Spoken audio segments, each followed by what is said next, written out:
Bismillahirrahmanirrahim. Assalamualaikum warahmatullahi wabarakatuh. Alhamdulillah kita bisa berjumpa kembali. Pada video pembelajaran kita kali ini kita akan membahas tentang proses perencanaan usaha atau bisnis plan.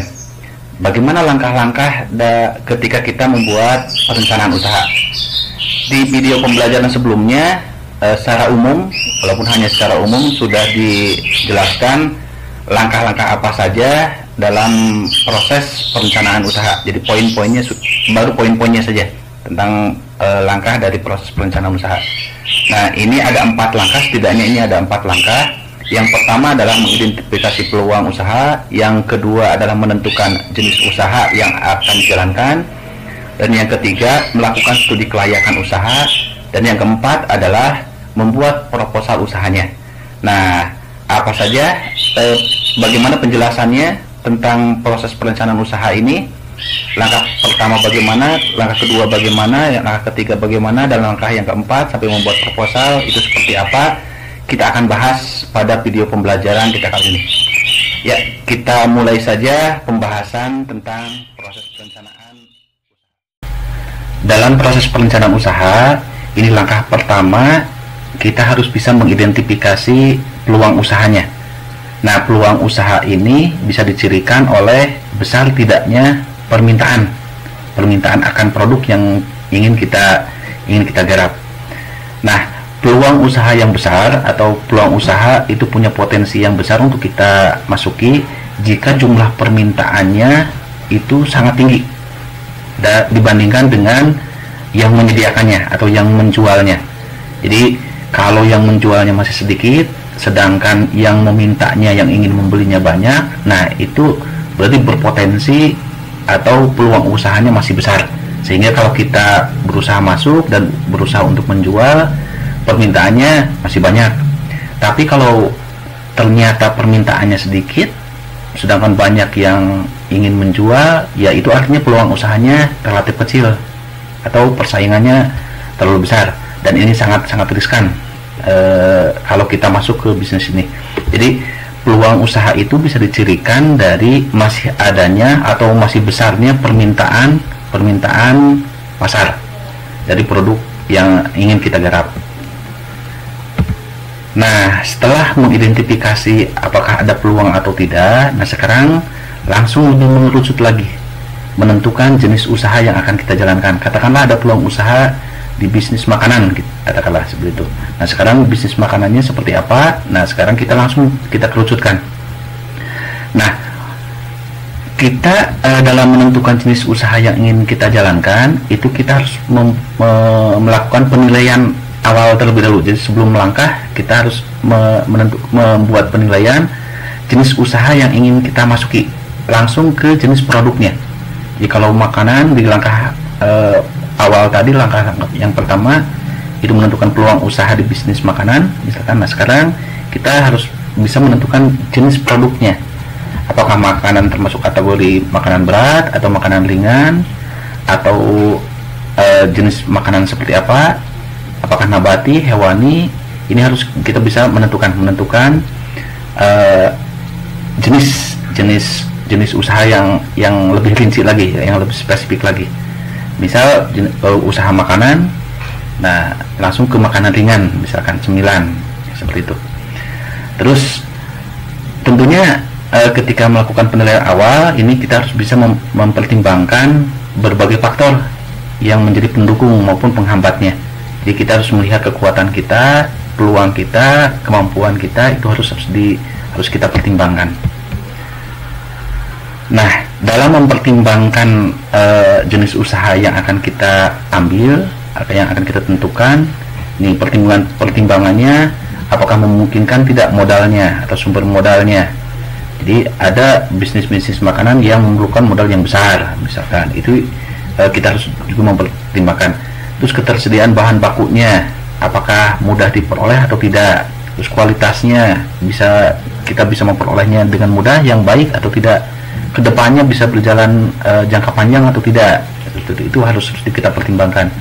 Terus tenaga kerjanya, apakah hanya dikerjakan oleh kita saja atau memerlukan tambahan tenaga kerja, itu juga harus jadi pertimbangan.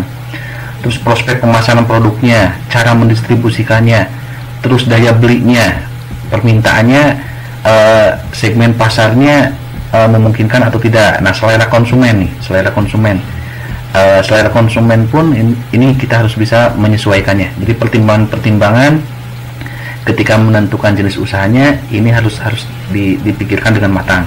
Ini, di langkah yang kedua ini. Nah, sekarang berikutnya adalah langkah yang ketiga. Ini melakukan studi kelayakan usaha. Nah, ini lebih terperinci lagi.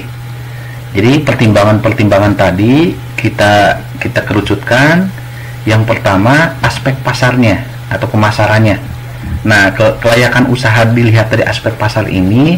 Tadi kita pastikan lagi peluang pasarnya, apakah makanan ini segmen pasarnya untuk menengah ke bawah atau menengah ke atas, atau usia remaja atau usia yang sudah tua. Ini juga harus dipikirkan di sini. Dan bagaimana cara pemasarannya? Ini harus betul-betul dihitung, harus dipertimbangkan jauh lebih rinci lagi. Ini harus dibuat, dipertimbangkan lebih matang lagi. Terus yang berikutnya adalah aspek produksinya. Nah, tadi aspek produksi ini berkaitan dengan lokasi usahanya, apakah mau di rumah atau membuat tempat tersendiri. Ini disesuaikan dengan modalnya. Apakah peralatan yang diperlukannya harus khusus atau bisa memanfaatkan yang ada di rumah. Ini harus dan pasokan bahan bakunya dan ketersediaan tenaga kerjanya pun harus dipertimbangkan. Dan ini harus dipastikan semuanya. Namanya juga melakukan studi kelayakan. Apakah layak tidak kita garap usaha ini. Jadi harus kita pastikan peralatannya ada atau tidak, fasilitasnya, lokasi usahanya di mana, bahan bakunya, tenaga kerjanya memungkinkan atau tidak, kita pastikan langsung di sini. Terus berikutnya, nih langkah yang ketiga adalah masih langkah yang ketiga, melakukan studi kelayakan.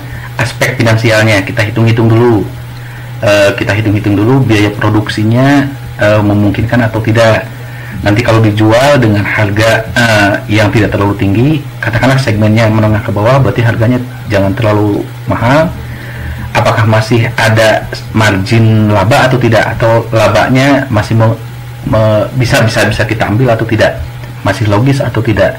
Jadi ini harus kita hitung-hitung mulai dari awal. Jadi kita harus realistis, apakah jenis usaha ini menguntungkan atau tidak. Nah, seperti itu. Ini harus kita pastikan. Jadi kita harus kita coba nanti ke depan kita belajar bagaimana menghitung biaya produksinya dan kemungkinan penjualannya berapa. Jadi di awal harus bisa menentukan jika produksi sekian unit, berapa biaya produksinya, terus kalau terjual berapa laba yang akan diperoleh. Ini harus bisa dipastikan. Jadi hitung-hitungan untuk kelayakan usaha nanti ke depan dari hitungan keuangannya. Nah, berikutnya adalah aspek organisasi dan manajemen yang mengelolanya. Apakah mengelolanya ini bisa oleh kita sendiri atau harus dibantu dengan orang lain atau memerlukan organisasi yang formal. Itu kalau sudah besar itu harus dipertimbangkan ini. Apakah harus bagi-bagi tugas dengan membuat struktur organisasi, atau kalau seandainya butuh investasi, ini berkaitan dengan kepemilikan usahanya. Bagaimana nanti pembagian labanya? Ini harus ditentukan di awal ketika melakukan studi kelayakan usaha. Seperti itu. Namanya juga perencanaan. Itu kondisi di masa yang akan datang itu harus dipastikan dari sekarang. Nah, langkah terakhir adalah membuat rencana usahanya. Jadi membuat proposal usaha. Nah, proposal usaha atau rencana usaha ini dibuatkan dalam tertulisnya. Jadi ada rencana usaha yang dituliskan. Jadi ada kita buat proposal. Jadi proposalnya ini berisi tentang tadi berbagai macam pertimbangan, peluangnya apa, perhitungan finansialnya bagaimana, produksinya sampai pemasarannya bagaimana, ini dituangkan dalam bentuk proposal, sehingga pihak luar, katakanlah kalau kita ingin menambah investasi, bisa melihat kelayakan usahanya dan ini menguntungkan atau tidak. Jadi rencana-rencana usaha itu tidak hanya ada di pikiran kita, tapi dituangkan dalam bentuk tulisan, ditulis dan dibukukan dalam bentuk proposal usaha. Nah, pembuatan proposal ini diperlukan dalam membangun kerjasama dengan pihak lain, terutama dalam pengembangan usaha ke depan. Jadi target kita tidak hanya untuk diri sendiri, tapi nanti target ke depan kalau dikembangkan bagaimana, kalau bekerjasama dengan pihak lain bagaimana. Ini harus ada bukti tertulisnya dari rencana usaha ini. Nah, berkaitan dengan pembuatan proposal usaha, nah isi proposal usaha ini itu Bapak sudah membuat ini minimal ada 8 item yang harus dijelaskan. Yang pertama, profil usahanya, deskripsi keunggulan produknya, peta persaingannya bagaimana, strategi pemasarannya bagaimana, tim pengelolanya, target penjualannya, kalau mau dikembangkan, kebutuhan investasinya bagaimana, dan penutupnya. Nah, ini adalah isi proposal usaha yang nanti kita akan coba praktekkan membuat proposal usahanya seperti itu.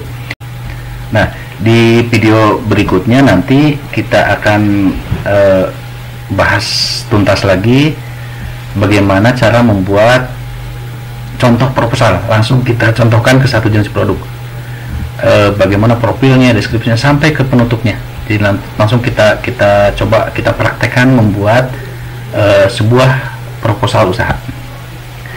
Nah, demikian video pembelajaran untuk proses perencanaan usaha kali ini.